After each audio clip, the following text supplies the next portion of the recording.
हा सगळा प्रकार झाला. मात्र आता प्रशासनाकडे तुम्ही काय मागणी कराल? काय तुम्हाला न्याय हवा आहे त्याच्यामध्ये? मी न्यायालयाला एवढीच विनंती करेल की जे गुरुदत्त विद्यालय आहे सविंदने, त्या शाळेतला जो शिक्षक आहे नितीन चव्हाण, ज्यांनी माझ्या मुलीवर जे अत्याचार केले, त्याला शिक्षा झाली पाहिजे. कारण आणि त्याला काढून टाकलं पाहिजे. कारण माझ्यासारख्या अशा कितीतरी मुली आहेत त्या शाळेत. काय माहीत की नाही का उद्या तो माणूस अजून काही कृत्य करल. माझ्या मुलीसारख्याच खूप मुली आहेत, त्या बोलणारही नाही आहेत जशी माझी मुलगी बोलली. म्हणून मी एवढंच सांगेल की त्यांना शिक्षा झाली पाहिजे आणि विद्यालयाने त्यांना काढून टाकलं पाहिजे. एवढीच माझी विनंती राहील. ह्याचा तपास लावावा आणि आरोपीला जास्तीत जास्त किंवा पटकन पकडावं, शिक्षा व्हावी, एवढीच विनंती आहे. नमस्कार, मी अमोल जाधव आणि आपण पाहत आहात पुणे सुपरफास्ट. आज 26 फेब्रुवारी. काल शिरूर तालुक्यातील सविन्य या गावामध्ये असणाऱ्या श्री गुरुदेव दत्त विद्यालय या विद्यालयामध्ये एका शिक्षकाला मारहाण झाली आणि त्या मारहाणीनंतर संबंधित शिक्षकाने पोलीस स्टेशन या ठिकाणी तक्रार दिली. मात्र ही तक्रार देत असताना गावकरीही आणि त्या ठिकाणचे लोकप्रतिनिधीही त्या ठिकाणी पोलीस स्टेशनला होते आणि ह्या सर्व लोकांनी या सर्व मारहाणीचा निषेध केला. या संदर्भातल्या बातम्याही आपण आपल्या चॅनलवरती दाखवलेल्या आहेत. ह्या बातम्या दाखवल्यानंतर मात्र दुसरी बाजू या सगळ्या प्रकारामध्ये जाणून घेणं गरजेचं होतं. एक समाज माध्यम म्हणून आपण ह्या मागची दुसरी बाजू ही जाणून घेण्यासाठी आपण या गावामध्ये आलो आहोत. कवठे, शिरूर तालुक्यातील कवठे या गावामध्ये आपण आलो आहोत.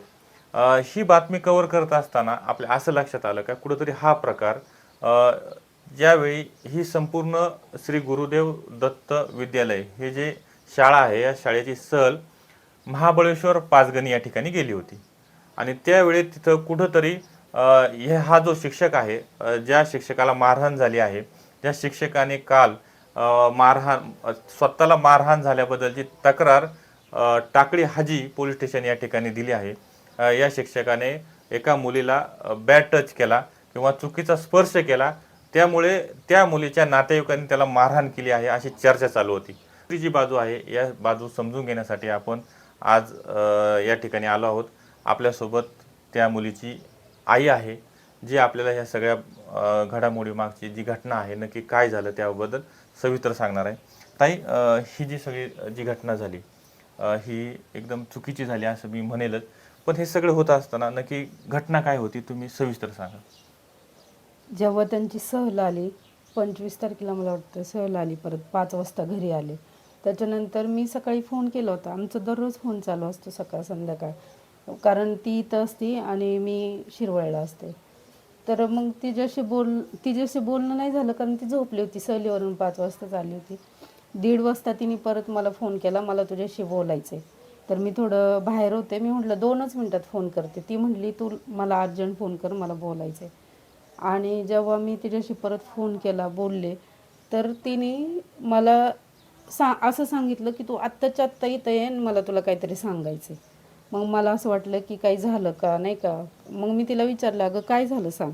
तर ती म्हणली मला असं फोनवर नाही सांगायचं, तू डायरेक्ट ये. तर मग मी म्हटलं अगं असं नको करू, कारण म्हणजे नाही का लगेच यायचं म्हटलं तर मला 8-9 तास लागतात यायला. तर तू सांग, मला चैन नाही पडणार तू नाही सांगितलं तर. आता एक याच्यावरती आपण थोडासा घटनाक्रम समजून घेऊ. आज 26 फेब्रुवारी आहे. काल त्या शिक्षकाने तक्रार दिली 25ला आणि त्याच्या 24ला संध्याकाळी त्यांना मारहाण झाली. मग तुम्हाला याच्यामध्ये फोन कधी आला होता? 24ला मला वाटतं सहल त्यांची 23ला का कधी गेली ती, त्याच्या दुसऱ्या दिवशी लगेच सकाळी 24ला फोन आला. सकाळी 1:30 वाजता आलता. म्हणजे मी केला सकाळी, तर ती झोपली होती. मग म्हटलं ठीक आहे झोपू दे, कारण सहलीवरून आली उशिरा. तर मग 1:30 वाजता फोन आलता. आणि त्याच्यानंतर जेव्हा तिने मला ही गोष्ट सांगितली की मला सांगायला खूप वेळ घेतला तिने, की डायरेक्ट नाही का तू आत्ता समोर ये, मग मी समोर सांगते. सांगता येत नव्हतं. आणि ती डायरेक्ट रडायलाच लागली की तू ये, मला तुझ्याशिवाय काही सुचत नाहीये. आणि नंतर तिने जे सांगितलं ना, ते ऐकून माझं असं पूर्ण व्हायबल झाले मी. कारण तिने सांगितलं की त्या सरांनी मला ते टच केलं ना ते मला एवढं घाणेरडं वाटलं, मला ते नाही आवडलं. आणि मी त्यांना सांगत होते मला घोड्यावर नाही बसायचं, त्यांनी स्वतः उचलून मला बसवलं आणि माझ्या पाठीमागे ते बसले. आता जी काही तुमची मुलगी आहे तिने जे सांगितलं की महाबळेश्वरला जो काही प्रकार घडला, नक्की काय सांगितलं होतं त्याच्यामध्ये तुम्हाला? तिने मला सांगितलं की आम्ही गेलो तर तिथं हाऊस रायडिंग चालू होतं, तर आम्ही सगळेजण होतो. तर ते सर आले आणि मला म्हटले चल बसायला, तर मी म्हटलं नको. तिच्यासोबत तिच्या मैत्रिणी पण होत्या, तर नको म्हटले तरी त्यांनी स्वतः उचललं तिला आणि सरांनी आणि घोड्यावर बसवलं आणि घोड्यावर बसवलं आणि ते स्वतः मागं बसले. म्हणजे बळजबरी घोड्यावर बसवलं? बळजबरी स्वतः उचलून बसवलं त्यांनी आणि ते स्वतः मागं बसले घोड्यावर. बरं. काल आम्ही ज्यावेळेस त्या ठिकाणी गेलो त्यावेळेस त्या लोकांचं असं म्हणणं होतं, त्या शिक्षकांचं असं म्हणणं होतं, ज्याच्यावर आता तुम्ही ज्यांनी आता तक्रार दिली याबाबत त्यांचं असं म्हणणं होतं का तीच रडत आली आणि म्हणत होती का आम्हाला घोड्यावर बसवा म्हणून, आणि ती म्हणणारच नाही कधी, कारण ती असं घोड्यावर वगैरे काय तिला असं हेच नाही होत. म्हणजे ती खोटं नाही बोलणार, ती मला जे सांगते ना ते खरं सांगते. तिला बसायचं नव्हतं तरी तिला बसवलं आणि ठीक आहे, ती जर म्हणली असती तर स्वतःहून बसली असती ना. बरोबर. आता याच्यानंतरचा जो विषय आहे का त्यांचं असं म्हणणं आहे का तुमच्या नातेवाईकांनी त्यांना जाऊन मारहाण केली किंवा काय, तर कुठंतरी गावात जाऊन किंवा शाळेत समिती आहे त्या समितीत जाऊन पोलीस स्टेशनला जाऊन ह्या विषयाला न्याय मिळाला असता, मात्र मारहाण करायची गरज होती का? मारहाण केलीच नाही. काय झालं खरं सांगते, आता ज्या वेळेस मी हा प्रकार माझ्या भावाला सांगितला, माझा भाऊ तर डायरेक्ट मला म्हटला तू 24 तारखेला सकाळी दुपारी नाही, हे 3 नंतर परत झालं. आमचं बोलणं झालं 2-2:30 नंतर. नंतर मी तिच्या पप्पांना फोन केला, त्यांना ही गोष्ट सांगितली. त्याच्यानंतर माझ्या भावाला फोन केला आणि माझ्या भावाला जेव्हा सांगितलं, अरे त्याला मी स्पष्ट काही सांगितलं नाही, फक्त म्हटलं अरे अशी अशी घटना घडली आणि बॅड टच झाले. तर तो म्हटला बॅड टच म्हणजे काय?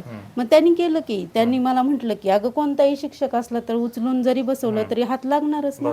मी म्हटलं ठीक आहे, मान्य आहे, हात लागू शकतो, पण बसल्यावर पण पाठीमागं बसून त्यांनी बाकीचे चाळे का केले? मग त्याला मी जेव्हा स्पष्ट सांगितलं नेमकं काय घडलंय त्यावेळेस त्याला राग आला. मग हे दोघं म्हटले की आम्ही डायरेक्ट त्याला जाऊन विचारतो. हे माझा भाऊ आणि दुसरा भाऊ हे असे गेले तिथं विचारायला, ते रूम मध्ये गेले पण विचारलं. हे आता तुमचे भाऊ जे आहे, सगळ्यात महत्वाचं म्हणजे ही जी मुलगी आहे ही तुमच्या माहेरी राहते? माहेरी राहते. मग तुम्ही कुठे राहताय? मी शिरवळला राहते. शिरवळ तालुका खंडाळा, जिल्हा सातारा. मग आता ही जी आहे माहेर जे आहे तुमचं, हे माहेर कवठे गाव आहे आणि कवठे गावापासून एक 4 ते 5 किलोमीटर सविन्ने गाव आहे. सविन्ने गावामध्ये जे आहे हे जे गाव आहे ह्या गावामध्ये ती शिकायला आहे तिथपर्यंत झालं. मग तो शिक्षक सुद्धा तिथं राहिलाय का? हो, ते पण तिथंच राहिलाय. बरं. आणि त्याच्यानंतर मग हे जे तुमचे बंधू आहेत ते तिथं गेले आणि त्यांनी विचारलं, ते रूम त्यांनी जे सांगितलं ना ते खरं आहे. रूम मध्ये गेले, विचारलं तर ते म्हटले माझं आता खरं सांगायचं तर माझ्या एका भावाने त्याला चापट मारली पहिल्यांदा, की गेल्या असा राग होता त्यांच्यात, मारली चापट. आणि नंतर त्यांनी मग सांगितलं की मी जे काही झालं ना ते बसून बोलू, माझ्याकडून चूक झाली, मी मान्य करतो, हे त्यांनी तिथं कबूल केलं, आपण बसून बोलू असं ते म्हटले. म्हणले ठीक आहे. माझा दुसरा भाऊ म्हणजे ते दोघं म्हटले तुम्हाला बसून बोलायचे ना तर तुम्ही बसून बोला, फक्त लोकांच्यात हे सांगा, समाजासमोर सांगा, तुम्ही बाहेर चला. त्यांनी ते सांगितलं बाहेर चला म्हणून. मग त्या माणसाला माझ्या भावांनी घेतलं बाहेर आणि मग ते गाव चौकात आणलं आणि मग चौकात तिथं हे केलं. पण त्यांच्यातलेच संविधानामधलेच एक जण आला, म्हणजे अगोदर हा प्रकार माझ्या भावानी संविधानातल्या एका कोण त्याचा मित्र असेल माहित नाही, मला वाटतं होमगार्ड का काय नाव सांगितलं, त्यांना सांगितलं. मग ते म्हटले हे चुकीचंच आहे तर आम्ही येतो म्हणजे सगळे चौकात होते आणि तिथं मारलं म्हणजे त्यांचे लोक पण होते संविधानाचे. कोणताही कोणत्याही घरात असं घडलं त्यांना राग येणारच. तुम्ही सामान्य रस्त्यावर असले तरी तुम्हाला राग येतो, त्याच्यातून मारामारी होती. ही तर खूप मोठी गोष्ट आहे. ठीक आहे, हे सगळं झालं. मग त्यानंतर तुम्ही पोलीस स्टेशनला तक्रार दिली का? काय त्याच्याबद्दल दिली की तक्रार दिली. काय कुठं दिली तक्रार? त्याच्यामध्ये पहिल्यांदा टाकळीला गेलो, तिथं नव्हते तर मग त्यांनी सांगितलं शिरूरला जावं. मग शिरूरला गेलो आणि तिथं तक्रार दिली. ते काय तक्रार दिली तुम्ही? तक्रार जे काही घडलं ते सांगितलं की मुलीवर नाही का त्यांनी वाईट स्पर्श केला, तो तिला आवडला नाही. आणि नंतर घोडा चालू असताना सुद्धा त्यांनी जे मांडीला हात लावला, म्हणजे नाही का कुठं कुठं हात लावले, जिथं लावायला नको होते किंवा जे करायला कृत्य नको होतं मागं बसून ते त्यांनी केलं. ते हे सगळं चालतंय. आता हे जे लोकांमध्ये जो गैरसमज झाले का त्या शिक्षकाला मारहाण केली म्हणजे कायदा हातात घेतला, तर तुमचं असं म्हणणं आहे का तुमचे भाऊ जे आहेत ते शिक्षकाला त्या दिवशी विचारायला गेले, ते जाब विचारायला गेले आणि त्याच्यातून जो चिडून विषय झाला तो त्याच्यामधला तो झालेला विषय असं तुम्हाला म्हणायचं आहे का? हा, अगदी बरोबर आहे. आता कोणी असलं तर ते म्हणले फक्त विचारतो तरी आणि नंतर आपण शाळेत जाऊन त्याला प्रेझेंट करू. शिक्षकांशी मी बोलले पण अगोदर, ज्या क्लास टीचरशी, त्यांना मी सांगितलं पण की हे सगळ्या गोष्टी झाल्यात. तर त्या शिक्षकांनी म्हटलं ठीक आहे तुम्ही दुसऱ्या दिवशी या, म्हणून हे काय म्हटले की आता गावात पण माहित पाहिजे की दुसऱ्या दिवशी ते शाळेत जातील जेणेकरून, म्हणून ते तिथं गेले, विचारलं. त्यातून चौकात घडलेला प्रकार आहे. चौकात मग ते आता एक जण त्यांच्यातलंच होता, तर आता साहजिक माझ्या भावाला खूप राग आलेला. एकतर त्याची माझी पण भांडणं झाली, कारण मला असं वाटलं तो माझा भाऊ असून तो शाळेची बाजू घेतो किंवा सांगतो. इट्स ओके, त्याला खरी परिस्थिती नंतर कळल्यावर त्याला तो हे झालं. हा, ठीक आहे, सगळं झालं. मात्र एक आता समजा ठीक आहे, तुम्ही गावाने शिक्षकामागे उभं राहायची भूमिका घेतली, गाव नाही म्हणता येईल त्याला, काही लोकांनी गावातल्या तिथं भूमिका घेतली. काय बघता, काय वाटतं हे सगळं बघितलं एकंदर? मला काय वाटतं माहिती का, जर मुलीवर अन्याय होतोय ना तर तुम्ही ती बाजू समजून घ्या ना. तुम्ही त्या शिक्षकाची, पण त्याला मारलं ठीक आहे, मारलं तुम्हाला दिसतंय, पण त्याच्या मागचं कारण काय होतं मारायला ते तुम्ही जाणून घ्या ना. का असंच मारलं, राग कुणालाही येतो. आणि साहजिक आहे, मी असते काय त्यांच्या गावातली एखादी मुलगी असती त्यांनी सोडलं असतं का शिक्षकांना? नसतं सोडलं ना. नाही, पण फिरून तिथंच विषय येतो, एवढी मारहाण करायची गरज होती? एवढी मारलंच नाही. आता मला सांगा, त्यांनी सांगितलं एवढं मारलं, तर ते काल बोलू शकले असते का, उभं राहिले का? मी त्यांचा व्हिडिओ पाहिला, ते स्पष्ट चांगले दिसताय. ते मारलं असतं तर ते एवढं उभं राहून बोलू शकले असते का? एक समज देण्याच्या हेतूने फक्त ते तिथं गेले होते. आणि त्यांचा हेतू होता की त्यांना आता त्या व्यक्तीला समोर आणून, आता चौकात तर आणलं होतं का नाही, त्या चौकात त्या माणसाला कळल आणि बाकीचे लोक सांगतील दुसऱ्या दिवशी शाळेत जाऊ, असा उद्देश होता. त्याच्या पाठीमागं काही नव्हतं की मारायचं किंवा हे करायचं, असं काही उद्देश नव्हता. म्हणजे मारायचा थोडा राग होता, पण एवढं मारलं नाही की नाही का त्यांना रक्त येईल किंवा काय होईल, असं काही झालेलं नाही. नक्कीच.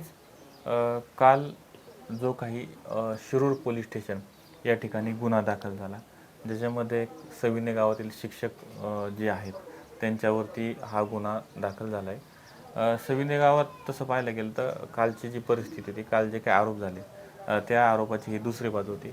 मात्र ही जी घटना जी आहे ही महाबळेश्वर पाचगणी या ठिकाणी घडली असल्याकारणाने शिरूरवरतून ती जी आहे ती 0 नंबरच्या FIRनं ती तिकडे ट्रान्सफर झाले आहे. भविष्य काळामध्ये पाचगणी पोलीस स्टेशन त्याचा तपास करीलही, त्याच्यामध्ये आरोपीला शिक्षा होईल.